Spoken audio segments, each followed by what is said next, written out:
PNG journalists wind up visit to Timor-Leste. Vietnam and PNG to sign first ever fisheries MOU tomorrow. And a 3-year-old boy with painful eye growth getting treatment at last. This is National MTV News with Helen Sayer. Good evening and thank you for your company. This is Wednesday's news. Journalists from Papua New Guinea and the Asia-Pacific region have concluded a week-long familiarization visit in Timor-Leste. The visit coincided with the country's independence anniversary, inauguration of its 4th president, and the hosting of the Global Conference on Sustainable Development Goals. Although it is one of the world's youngest countries, Timor-Leste is showing promising signs for the future. Deli Waigeno with this report from the Timorese capital, Dili. Timor-Leste, or East Timor, officially the Democratic Republic of Timor-Leste, is a country in Southeast Asia. Like Papua New Guinea, Timor-Leste shares a land border with Indonesia and a maritime border with Australia. The icon of the capital city, Dili, is Cristo Rey, the 27-meter-high statue of Jesus. The country's size is about 15,000 square kilometers, with a population of about 1.2 million people, most of whom are devoted Catholics. On Friday night, crowds gathered at Tasitolu in Dili to mark the 15th anniversary of the restoration of Timor-Leste's independence. This coincided with the inauguration of Francisco Guterres Luolo, who at midnight was sworn into office as the 4th president. In an interview with the country's Vice Minister for Finance, Helder Lopez, he said the government has plans to turn Timor-Leste into a manufacturing hub as well as a financial hub. Timor-Leste is a very small country. When you look at the market, it's nothing for them. Establishing a factory in Timor for what? Only 1.2 million people. How come? Now the market is very small. So the strategy of the government is that we need to make sure we are competitive enough, cheap enough for these companies to come and establish the plants, their plants here, their factories here, but the market is not for Timor. The market is probably for Indonesia or for Australia or for somewhere else. But we need to make sure that we are cheap relative to them so that they can invest in Timor.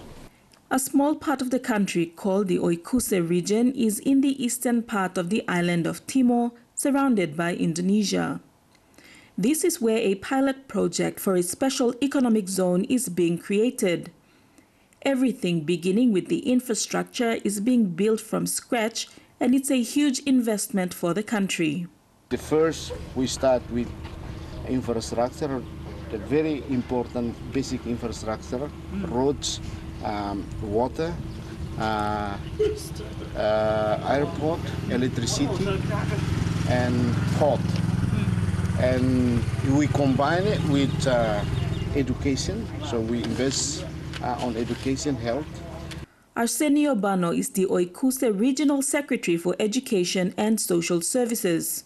He is confident that in 5 to 10 years' time, Oikuse will be a transformed place with its completed international airport, its tourism site, its first hotel, and its major water project will all be completed and fully functional.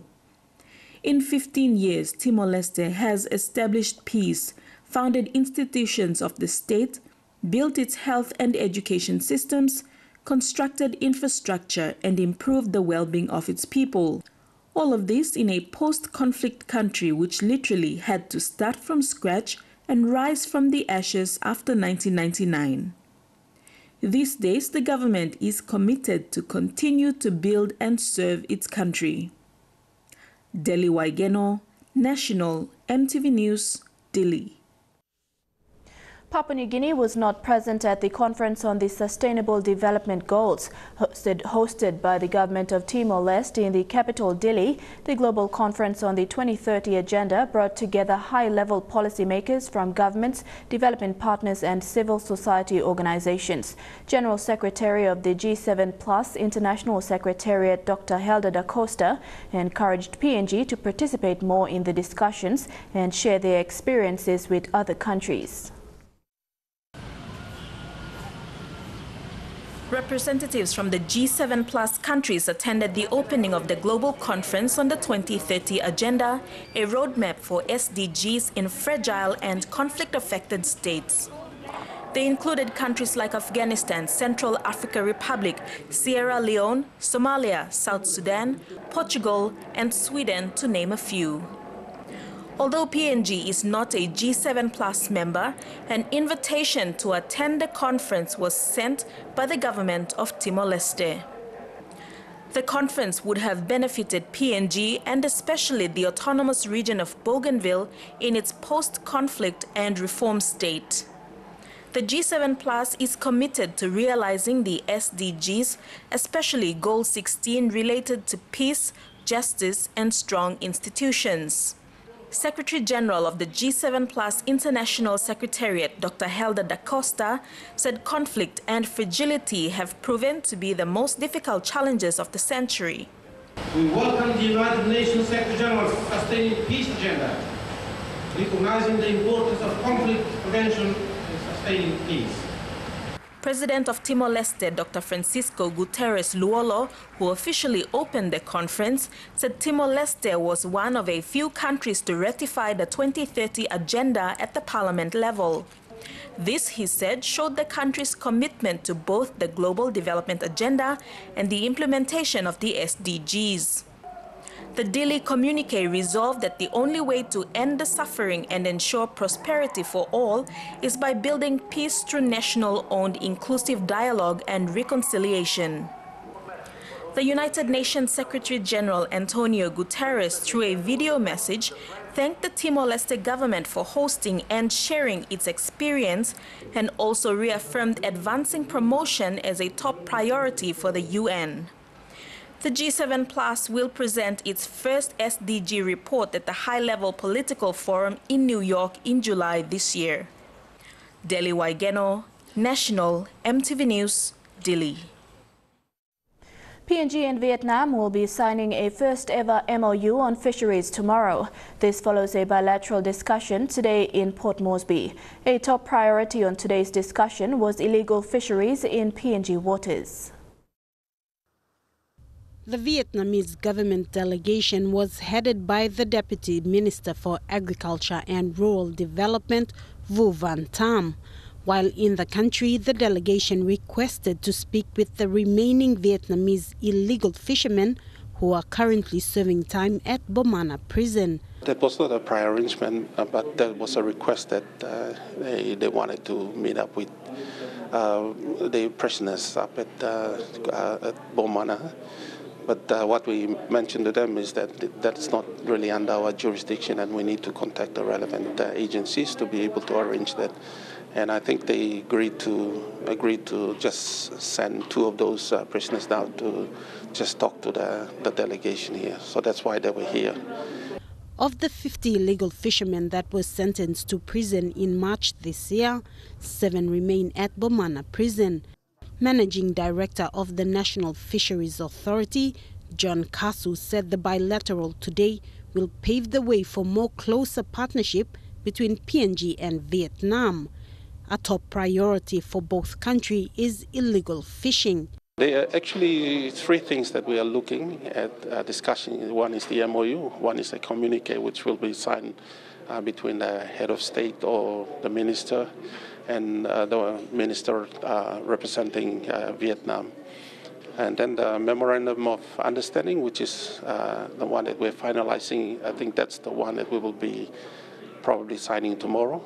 And then we have what they're referring to as a hotline.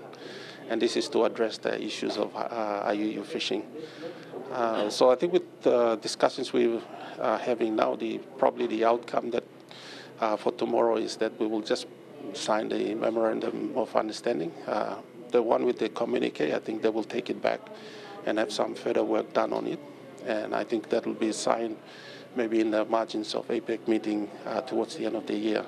Missing from the discussions today were Foreign Affairs Minister Rimbing Pato and Fisheries Minister Mao Zeming.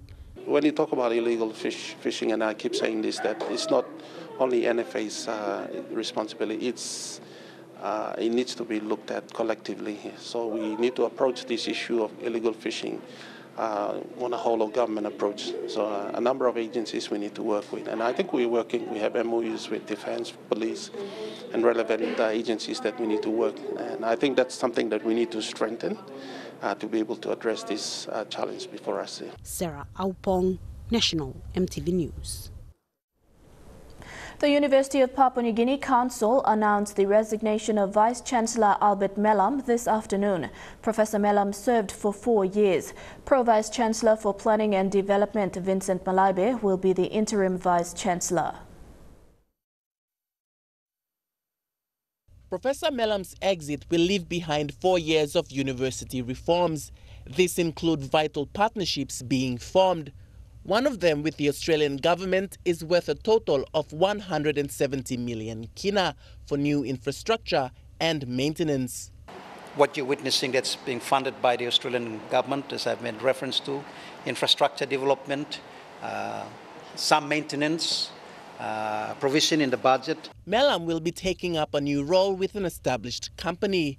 The UPNG Council has appointed Pro-Vice-Chancellor for Planning Vincent Malaibe to act in the position. I've been privileged enough to work under him as Vice-Chancellor, and I thank the Council for having the confidence in me to act until such time a substantive Vice-Chancellor is appointed. We will continue on the roadmap that he has set so that the university business continues.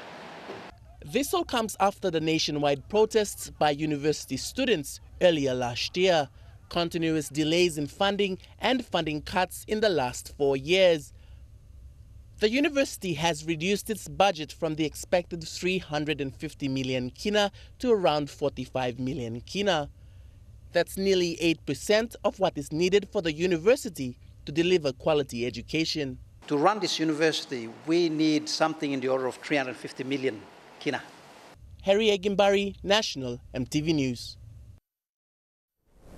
Meanwhile, the UPNG Council has explained the reason for charging 600 kina graduation fee for its 62nd graduation. It says the fee will cover administrative costs for the 2-day event.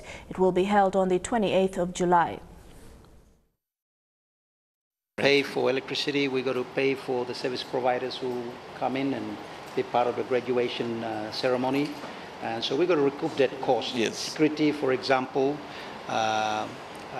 the publications that we carry out in the media, they are a cost to the university.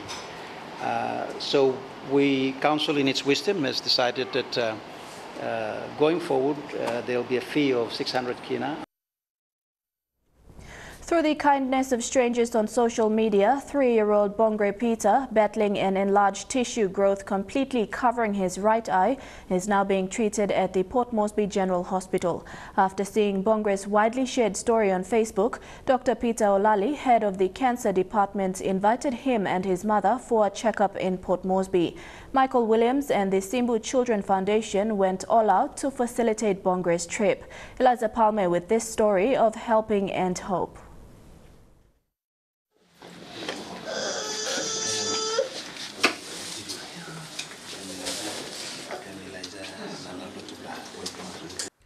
This is 3-year-old Bongre Peter and his mother Santi Peter.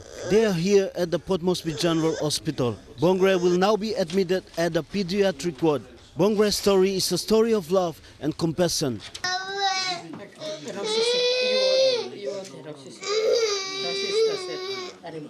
Bongre is suffering from an enlarged eye growth on the right eye. His mother's intervention by taking Bongre to 2 hospitals has so far been futile. Hemat no transfer mi to go lakin gen hakin mi to stop 1 month no more la khati mem bikla doctor specialist la am kam look mem blood blem shot no salim to come back na gimarasin na mi to come back na stop lem mi no kare mosem so mi pilipen na rap la kai na mi ni di merbim stret lem mati nem salim sla poto blem kam no mosem ol help mi na kat bikla mamas lo disla na big man ba blessing walk lol too.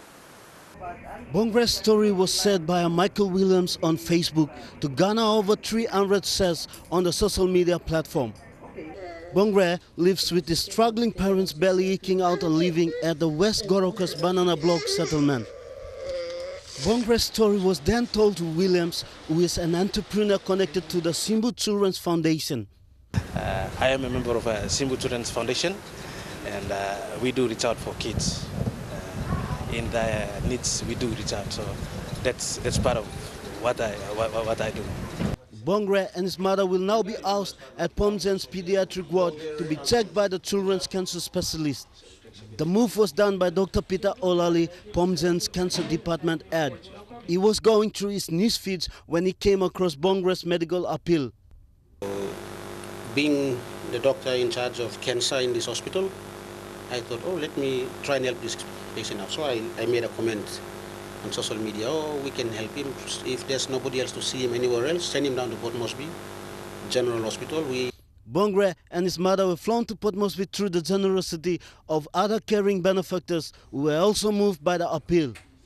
For Bongre and his mom, the future is a future of hope. Elijah Palmer, National EMTV News. National EMTV News continues with the 2017 national general election campaigns after the break. Stay tuned.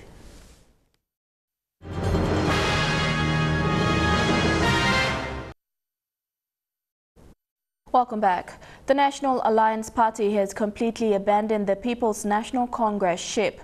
NA had about 13 members of parliament in the PNC-led government coalition, which helped keep Prime Minister Peter O'Neill in power. In a campaign rally in Lealea in the Central Province, NA strongman Arthur Somare told LNG landowners that their royalties were held back by the PNC leadership. Bethany Herman with this report. The National Alliance Party started their anti-government stance in April by saying the PNG economy had fallen off the cliff. The man who said it was sitting Aitapelumi MP and now former Treasurer Patrick Pruich. Now the party that formed a coalition government with PNC is campaigning against it. In Lealea, during sitting Karikuhiri MP Peter Isoaimu's campaign rally, NA strongman and former State Enterprise Minister Arthur Somare told LNG landowners that their royalties were held back by the government. There is no excuse for a government who has sat on your benefits for 4 years. Why the hell would you consider coming one vote? The allegations made by Arthur Somare are serious. Arthur was part of the cabinet which initiated the LNG deal during the days of his father, Grand Chief Sir Michael Somare, as Prime Minister. Why all go up in road on the north side? Now you come inside the place where you have no tax credit coming back into here. Project is started in 2014 in Galatite. Arthur Somare was also criticized for the role he played in the LNG deal with ExxonMobil on various forums on social media. Prime Minister Peter O'Neill has come out describing the NA rants as dirty politics. Today he released a statement describing the whole affair as a political backflip, saying the Treasurer had no backbone when in government or that he's just playing politics now. In July last year, the opposition tried for a vote of no confidence. The National Alliance Party had the chance to form a new government if they were truly unhappy with the PNC-led one. But NA was apparently happy with the PNC leadership and it stayed on. Today, Papua New Guinea's elections are fully underway. NA has abandoned the PNC ship. Patrick Pruich and NA are saying they never agreed to major spending by PNC. But Treasurer Patrick Pruich said at the 2017 budget lockup, the economy was doing well, clearly endorsing the PNC-led coalition government's budget. There has been an apparent change of heart from the National Alliance Party. Some say it's just a tactic to get votes. But whichever the case, the results will come when the polling starts in June. Bethany Harriman, National EMTV News. Lay Open candidate Matthew Minape says settlements must be regulated. Minape says neglect by past governments has added to land grabbing and sprouting by people on both state and customary land. He says if he wins the Lay Open seat, proper policy frameworks will be established to control settlements and other land-related issues. Lay is a city of settlements. Speaking to the media in Port Moresby, the Lae Open candidate hopes to establish solutions to existing issues surrounding the growth of settlements in Lae. Minapes says a neglect by political leaders has left communities in settlements a dilemma with the developments taking place in Lae. We need a strong leader. We need a strong leader to develop Lae. We need a strong leader. Lae is the second city of Papua New Guinea. Lae is the industrial hub of the country. We have the big wharf there. The Lae businessman is contesting for the fourth time. He says evictions in settlements are not the answer to problems caused by people. Minape is running under the United Party banner. He says proper services must be delivered to those who have been living in settlements. Rehabilitate will improve, will step up the environment and the settlement areas. We will also resettle. We will resettle on proper regulated settlements. Like we have to have roads, we have to have water, electricity. Minape's concern is no different for candidates in Port Moresby who have campaigned to improve lives of people in settlements. Some say land titles will be issued and evictions will be stopped. And it's a disease that is affecting a majority of our people and our population, and we are becoming victims of this practices that are existing in our government systems. Settlements have become the focus for candidates contesting in the 2017 national elections. Only time will tell if this focus will be maintained after polling. Jacob Pave Jr. National EMTV News. Sitting Nipa Kutubu MP Jeffrey Komal is calling on people to vote for services and not other agendas in the 2017 national election. He says the hype of campaign has reached new heights in Southern Highlands. The sitting MP visited the inlands of Kutubu LLG recently in one of his campaign rallies. After visiting Upper Nipa last week, the sitting MP travelled to Kutubu recently for a rally. Komal is not the first candidate to visit the community at Kakero, but says a vote must not be influenced by cash but proper working policies. You can look in Muhammad from this government. You can look sorry on Muhammad from local member, President Jeffrey Komal.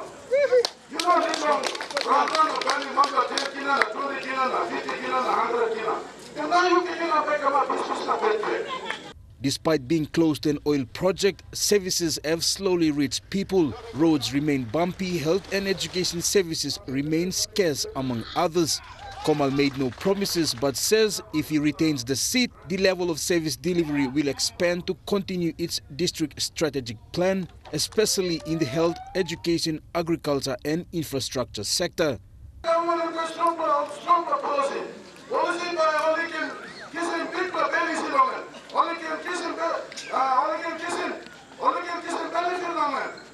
The Kakero community is experiencing a climb in its population.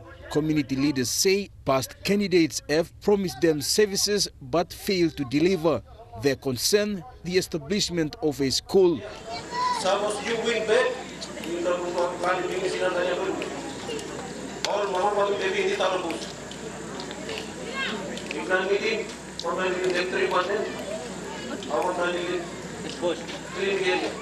Komal is running under the People's National Congress Party. Jacob Pave Jr. National EMTV News. Service providers in Medang province are asking the national government to settle all their outstanding payments incurred during the 2012 national elections. According to Provincial Election Manager Peter Yasaro, the government is yet to pay service providers 4.5 million kina. Julie Badui Oa with this report. These services include logistics, venues for polling and counting, and election officials' allowances. Medang Election Manager Peter Yasaro said the government is yet to pay these service providers outstanding debts of 4.5 million kina. This is one of the problems faced by the province, which can cause delays during polling. Medang also faced similar challenges in terms of logistics and electoral rolls that have not been fully updated. Election officers say this could cause disorder and delay during polling when voters cast their votes. This is expected to happen especially in hotspot electorates such as Usino Bundi, Medang and Bogia. Yasoro called on police to monitor checkpoints of these areas. In Tawaisiasi district of Morobe, there have been reports on minor clashes between candidates and supporters. There have so far been no reports on injuries or deaths. Police have been alerted and are monitoring the situation. Julie Badui Owa, National EMTV News, Leh. PNG One Nation Party leader Joseph Tondo met with the Goilala community in Port Moresby to rally support for the party's candidate Theophilo Ile. Party leader Joseph Tondo highlighted struggles the Goilala community face in the nation's capital, and his candidate Theophilo Ile is contesting the Goilala open seat against sitting member William Sam. The party is endorsing 50 candidates in the national general election. The Goilala community is unfortunately synonymous in Port Moresby for any mischievous activity that happens, from car hijacking to hold-ups and pretty much anything bad. A Northwest candidate is hoping to help Goilala people to change the image that comes along with the name Goilala. While endorsing his candidate Theophilo Ile and the PNG One Nation Party, Joseph Tondo told the Goilala community that he understood what they faced. Lukimla one block comic came to Olsen, the Elonet is in Papua New Guinea. Emlong, Barlin Dump inside of Papua New Guinea. Me reading this land and Belglo Minungu. Osem so me losing all good house blow me. Na me go dump, na me stop on the people of Barlin Dump. Most Goilala people reside in the infamous Baroni dump. In his campaign speech, Tondo assured them he would continue to help the community. Now when we come up good man, but past time we no so get him on good luck clothes. And now all money no trust him, man. Now only talk say why now? You wasting money? Why now you work wasting money now? You like endorse him, man. All work to talk say. But me talk say, and me man golelaya. While Tondo is up against 37 other candidates for the Northwest open seat, his Goilala candidate is up against 29 others. Adelaide Sirox-Kari, National EMTV News. A court order has been served to the board of the Booker Town Council, preventing it from restraining or interfering with the work of the Booker Town Council manager. Resident judge for the autonomous region of Bougainville, Justice Sir Kina Bona, signed the court orders. Fabian Hakalets brings us this story from Booker. The National Court in Booker this afternoon has issued a court order on an urgent application filed by Booker Town Manager Edward Kanai, seeking the court to set aside termination made by Booker Town Council and the Town Mayor John Angamata. This includes the termination of other senior staff members of the Booker Town Council. Mr. Angamata and 5 other defendants were issued court orders, with Edward Kanai as first plaintiff and Booker Town Council as the second plaintiff. Defendants, their employees, servants, agents, associates and supporters have been ordered to refrain from assembling, trespassing and or gathering on beside only 100 meters of the plaintiff's business areas, pursuant to Order 4, Rule 37 and Order 12, Rule 1 of the National Court Orders. Also from assaulting, threatening or insulting directly or indirectly the plaintiff, its manager and its employees, servants, agencies, officers and contractors on or near its business premises. Furthermore, the defendants are restrained from holding themselves as the board members of the Booker Town Council pending the determination of this matter. Now, based on the court order, the matter will return on June 7 this year, where both parties will appear at the courthouse here in Booker. Fabian Hakelitz, National EMTV News, Booker. And now looking at our finance news, the Kina closed unchanged at $0.3145 in the interbank markets. At Bank South Pacific, your Kina was buying $0.307 $0.4078 Australian dollars, $0.2712 euro and 34.03 Japanese yen. Looking at commodity prices at New York close, gold, coffee, cocoa and copra closed lower. Palm oil, crude oil and copper all closed the day higher. And on the stock market, the Dow Jones closed at 43.08 points higher, the ASX closed at 0.21 points higher, and the All Ordinaries closed at 0.01 points higher. Stories making headlines overseas when we return, including the latest on the Manchester terror attack. Stay with us.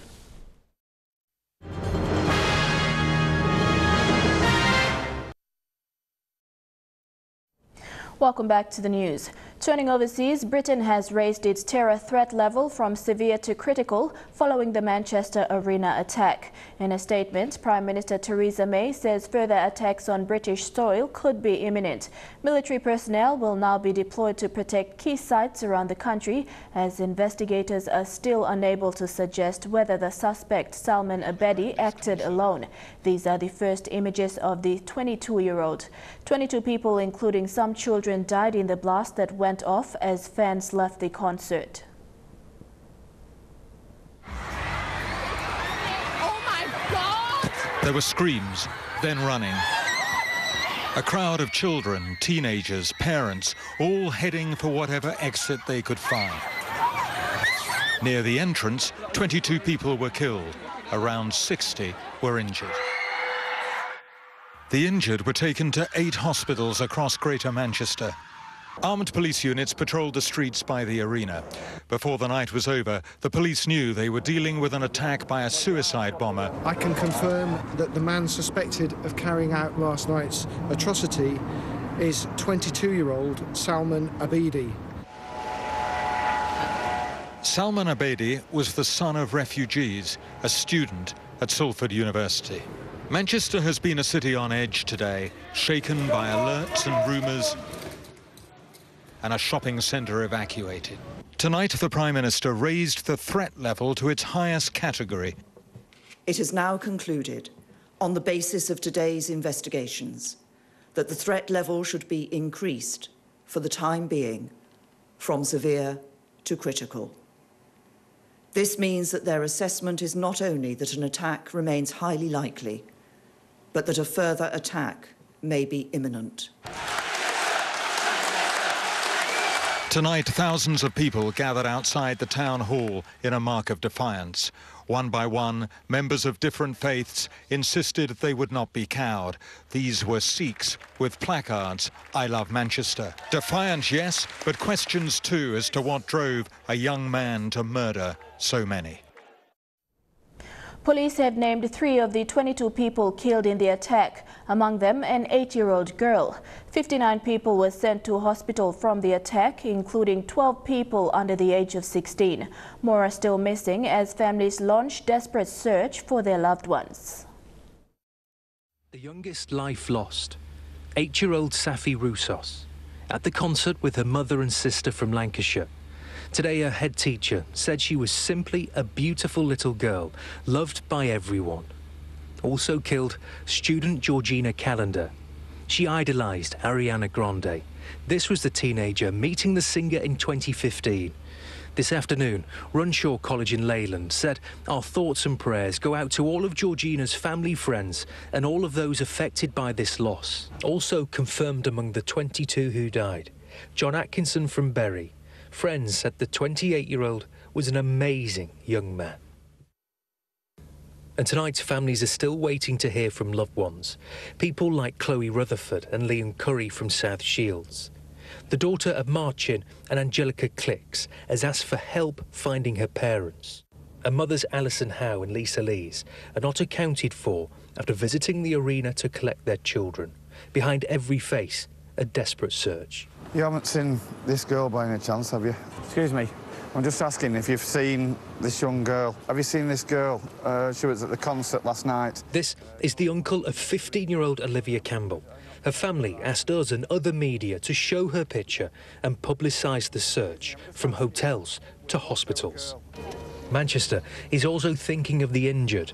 59 people were taken to hospital. It's thought 12 of the casualties are children under 16. Clearly, there are a number of individuals who have, very, very serious injuries and are requiring intensive care. And tonight, at least some cause for hope. Laura McIntyre here on the left has been found in hospital in a serious condition, but alive. Her friend from the Isle of Barra, Ailey MacLeod, is still missing. Like so many others, young lives changed in seconds. The brother of the suspect, Salman Abedi, has been taken into custody, and police are working to find and arrest anyone else involved. In the frantic search to see if others are involved, police blew open the door of the bomber's home, looking for any clues about the suspect. One officer was seen with a small book entitled Know Your Chemicals. Later, they took one man into custody nearby, identified by neighbors as the terrorist's older brother. The investigators need to focus on who else may be involved. Where did this individual learn to build a device like this, to carry out an attack like this? The real question is there a cell that goes beyond this individual? Tonight, we're learning more about the bomber himself, 22-year-old Salman Abedi, identified on the front page of the London Sun tabloid as pure evil. He was born in Manchester, the son of a family who emigrated from Libya. A college dropout, Abedi was once one of the almost 500 young men known to British authorities as possible terrorists. Abedi was a terrorist suspect in the UK. MI5 were aware of him. They were aware he posed a potential threat, but they didn't think he posed the imminent threat that he obviously proved himself to do in Manchester. Neighbors today told ABC News the Abedi family would only talk with people who were Muslim. The neighborhood, around an area called Mosque Side, just a few miles from the concert hall, is considered by police to be a hotbed of ISIS recruitment. Mosque Side is very well known. A lot of people with petty criminal pasts, involvement in gangs, getting involved instead with ISIS later on. U.S. President Donald Trump is in the Vatican City as he begins the European leg of his first foreign trip abroad. However, matters at home in Washington are overshadowing his tour. Former CIA Chief John Brennan has testified in front of the Intelligence Committee, saying Russia blazingly interfered with last year's presidential elections. Hill today, blunt talk from the former CIA director. I encountered and am aware of information and intelligence that revealed contacts and interactions between Russian officials and U.S. persons involved in the Trump campaign. For the first time, John Brennan saying during the campaign he was concerned about ties between the Russians and the Trump team. So much so, he thought the FBI should investigate and said he warned the Russians to cut it out. It raised questions in my mind, again, whether or not the Russians were able to gain the cooperation of those individuals. But today he stopped short of calling it collusion. I don't know whether or not such collusion, that's your term, such collusion existed. I don't know. That question is now at the heart of multiple investigations. And now the Washington Post reports President Trump asked two of his top intelligence officials to publicly deny any coordination with the Russians. One of those officials, the Director of National Intelligence, pressed by lawmakers today, would neither confirm nor deny. It's not appropriate for me to comment publicly on any of that. For now, the director isn't saying any more. Director, did the president at all try to... We've said what we're going to say today. Best known for playing James Bond, Sir Roger Moore has died at the age of 89 from cancer. The veteran actor was the longest-running 007 Bond films, including the classic Live and Let Die. Here's a look back on his life. It was the small screen that made Roger Moore a household name, starring as suave Simon Templar in TV series The Saint. The only way Grandel will be tied to that bombing is if someone backs him up against a wall and beats a confession out of him. But the silver screen was calling, and in 1972, Moore was catapulted to global stardom. My name's Bond. James Bond. Becoming the third actor to play the British secret agent and one of the most memorable, starring in more Bond films than any other. But you get sort of used to it after you've said my name is Bond, James Bond, 400 times. Moore brought humour and wit to the role, creating a clever, charming Bond that attracted new audiences. I'm looking for Dr. Goodhead. You just found her. A woman. His days as 007 ended in the mid-80s. Sadly, I had to retire from Bond because the girls were all getting too young. or I was getting too old, I can't remember which. Roger Moore turned his attention to charity, becoming a UNICEF ambassador and working for animal rights group PETA. Stage fright again set in 2003 when he was knighted by the Queen, an honour Sir Roger Moore said was even greater than winning an Oscar. I've been terribly lucky. I don't know why I should have been selected to have sort of the luck shine upon them, but I've always kept working. I've sort of had some many happy moments. The saint who became a Sir, always crediting his most famous role for granting him the gift of influence. Chukai Sports is next. PNG's tennis star Abigail Terra-Pisa gets funding to boost her career. Details after the break.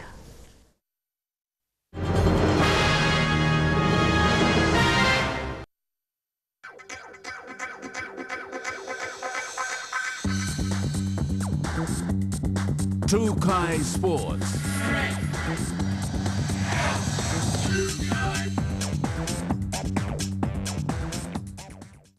Welcome to Chukai Sports. 14 tennis players from 12 countries received funds from the International Tennis Federation to help support their professional sporting careers.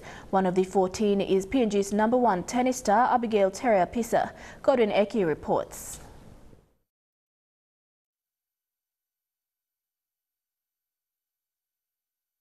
After studying in both US and Australia, tennis star Abigail Terra-Pisa has now something to look forward to, and that is competing at a higher level against some of the world's best in the Grand Slam titles.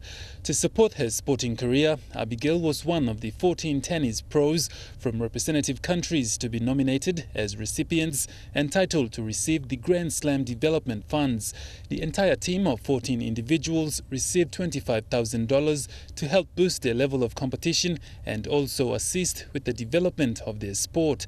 The 14 individuals all represented 12 different countries, including Sweden, Korea, Belarus, Santiago, South Africa, Bulgaria, Brazil, Tunisia, Mexico, and 2 from Oceania region, New Zealand, and representing PNG, Abigail Terra-Pisa. Grand Slam Development Committee awarded these grants to the players after meeting certain criteria, including specific age groups, rankings and regional representation, and also who showed exceptional potential.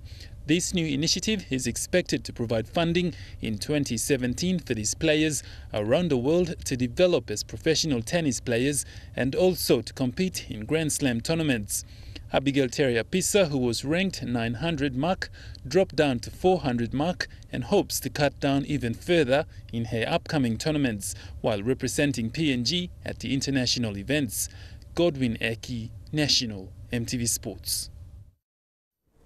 To football, PNG men's head coach Fleming Seretslev believes he will have his full squad available by Friday as the side embarks on their chances to qualify for the FIFA World Cup in Russia. Striker Nigel Dabinyaba will not be able to take part in their first leg match against Solomon Islands due to a yellow card picked up against Tahiti, but believes he has the depth to take to Honiara. Yeah, but we have a few experienced players who are very good in guiding the young players here in the squad. And first of all, our young players, they are very talented footballers. They are very eager to learn. They are very eager to play. So yeah, of course they are. I mean, unfortunately, we can't have Nigel in the first match due to his suspension. But I'm sure that, for example, David Brown, he'll be very eager to show us something extra after he only played 20 minutes in his first match for PNG. Still on football, the OFC Under-19 Women's Championship for 2017 will be held in Auckland, New Zealand in July. Defending champions New Zealand will be joined by Fiji, New Caledonia, Papua New Guinea, Tonga and Samoa as they each bid for the 2017 title and a place in the FIFA Under-20 Women's World Cup France 2018.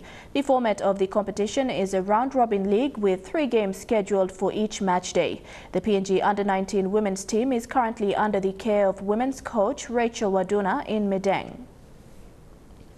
Chukai Sports continues with news on the Hunters and NRL after these messages.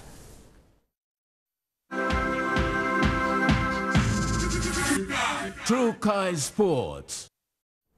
Welcome back to Trukai Sports.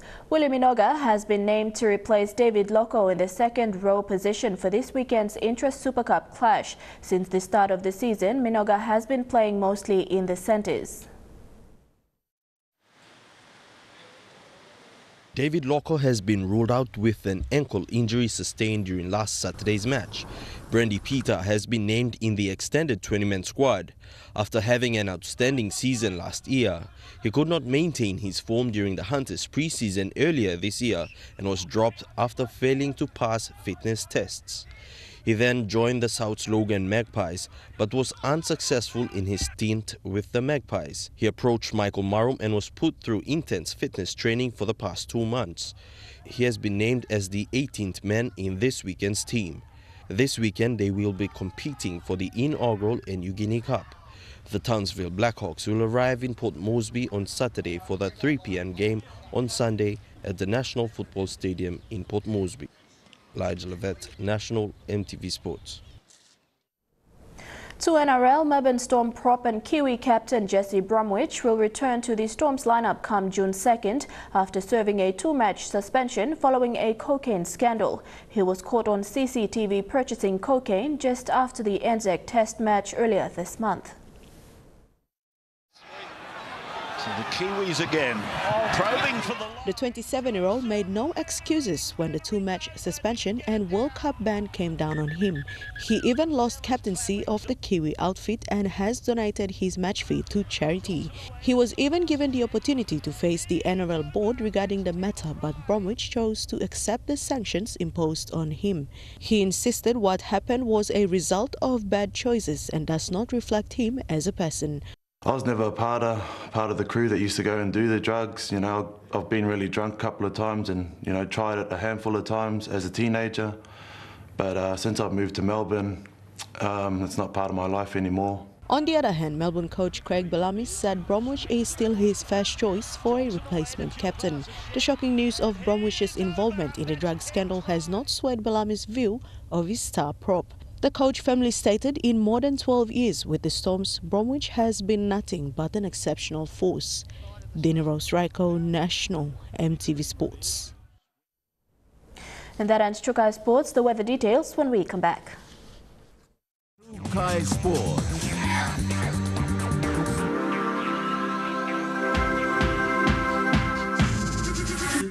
Trukai Sports.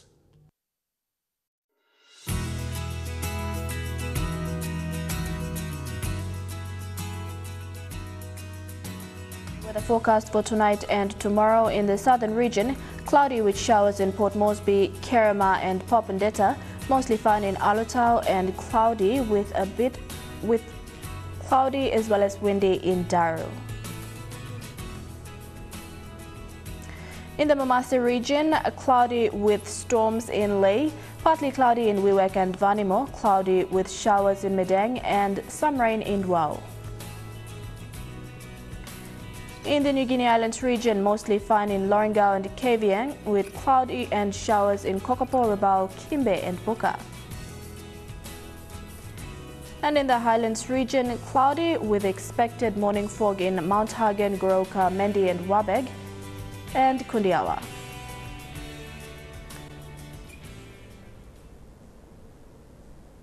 Before we go, our top stories again. PNG absent from conference on sustainable development goals in Timor-Leste. Social media networking helps 3-year-old boy get medical treatment, and tennis star Abigail Terra-Pisa gets funding from International Tennis Federation. And that's National EMTV News from the news team. Pleasant viewing. Good night.